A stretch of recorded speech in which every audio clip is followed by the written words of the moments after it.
Salve, salve a todos, Giro Futebol na área nessa segunda-feira do dia 10 de março de 2025. Dentro desse vídeo nós iremos falar sobre as notícias que aconteceram no dia de domingo. Então cola aqui com a gente, deixa o seu like, se inscreve no nosso canal e ativa o sino de notificações, além do seu comentário, que é muito importante. O Corinthians eliminou o Santos ontem na Neoquímica Arena por 2-1. Inclusive o grande destaque estava sumido dentro da partida, o argentino Rodrigo Garro fez um belíssimo gol dando a vitória para o Corinthians. Outro destaque que nós podemos falar é como Yuri Alberto consegue ser decisivo em jogos importantes, principalmente em casa. Foi ele que fez o primeiro gol que conseguiu dar oportunidade. O Santos ainda conseguiu empatar numa cobrança genial de escanteio precisa do atacante Guilherme na cabeça do atacante Tiquinho Soares, que empatou o jogo, mas Rodrigo Garro, com o apoio da torcida, conseguiu fazer o segundo gol num belíssimo chute dentro da área e conseguiu dar um respiro para os Ramon Dias e Emiliano Dias para continuar no cargo como treinador do Corinthians.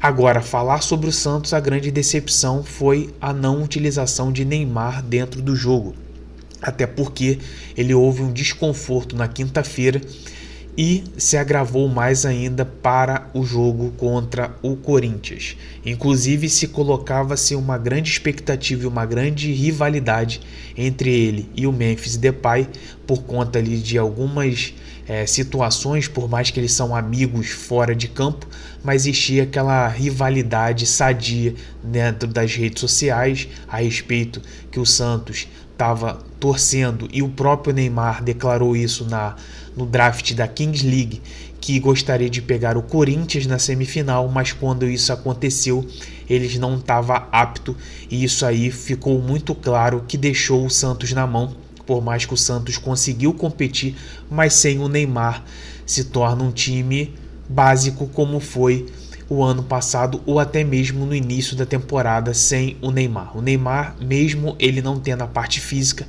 ele é um cara diferente nesse futebol brasileiro. Vamos falar do Atlético Mineiro, que com o Cuca vem conseguindo grandes feitos. Inclusive no sábado o Atlético Mineiro praticamente sacramentou a ser campeão do Campeonato Mineiro mais uma vez, vencendo e goleando o América Mineiro por 4-0. Inclusive o grande destaque foi o zagueiro Lianco, que teve 2 gols, inclusive dando chances, chegando ao ataque para fazer esses gols.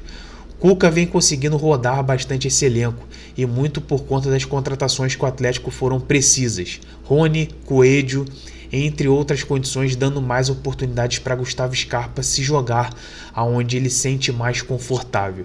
E aí o coletivo do Atlético Mineiro vem conseguindo sobressair. O América Mineiro aparentemente não conseguiu fazer o seu jogo, teve jogador expulso, o Barros, o goleiro frangou, o goleiro reserva do América Mineiro, e isso colaborou muito com a atuação de gala do Atlético Mineiro. Isso está praticamente a um pé no próximo final de semana, mesmo no Independência tem uma diferença de 4 gols e dificilmente o América Mineiro conseguirá reverter isso.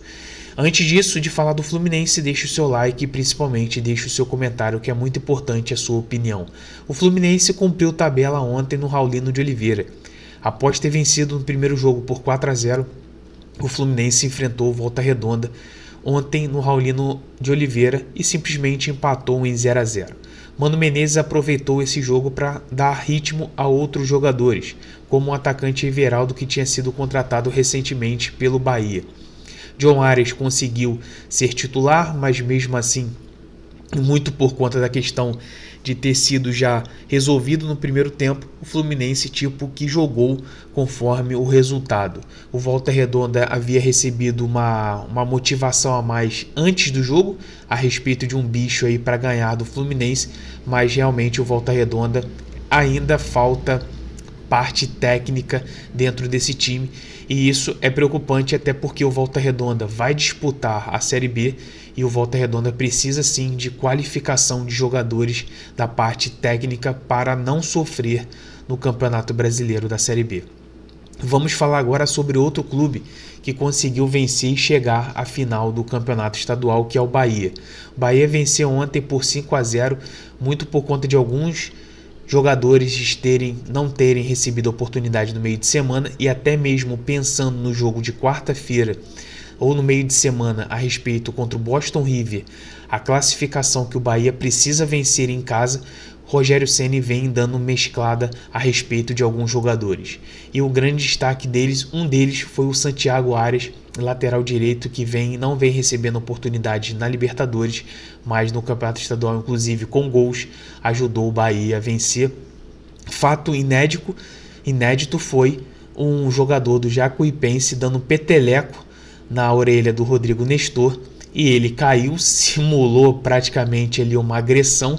O juiz foi no VAR para poder ver o lance, inclusive expulsou o jogador do Jacuipense e logo em seguida o jogador do Jacuipense perdeu o pênalti em relação a esse jogo, mas o Bahia está classificado e vai pegar o Vitória na final do Campeonato Baiano no final de semana. Vamos falar agora sobre Dimitri Payet, o pior custo-benefício do Vasco. Inclusive, o contrato dele vai até o mês de maio e já se coloca um fim sobre o francês com a camisa do Vasco. Dimitri Payet foi contratado no meio de 2023 com uma expectativa enorme por parte da torcida. Inclusive, a torcida recebeu o craque francês em relação ao aeroporto e se colocou muita expectativa nesse jogador. Em 2023 ele conseguiu fazer alguns gols, algumas assistências que ajudou o Vasco naquela oportunidade a vencer, mas em 2024 não conseguiu render. Inclusive num jogo contra o Nova Iguaçu, na semifinal do Campeonato Carioca em 2024, ele foi engolido pelo jogador do volante do Nova Iguaçu naquela oportunidade. E em 2025 se criava a expectativa que ele pudesse jogar agora com Coutinho, não sendo mais o protagonista, mas sendo coadjuvante, mas mesmo assim não conseguiu render absolutamente nada. Enfim, hoje Payet é o pior custo-benefício, ele custa mais de R$1,5 milhão vencimento por mês para o Vasco, e o Vasco precisa se livrar dessa bomba relógio, até mesmo para poder utilizar o salário desse jogador para contratar jogadores melhores para a sequência da temporada. Esse é o nosso vídeo do Giro Futebol aqui de 10 de março de 2025, conto com a presença de todos vocês. Assista esse vídeo, deixe seu like, se inscreva no nosso canal, ative o sino de notificações, deixe o seu comentário sobre tudo que a gente falou aqui e compartilhe para quem gosta e são amantes do futebol.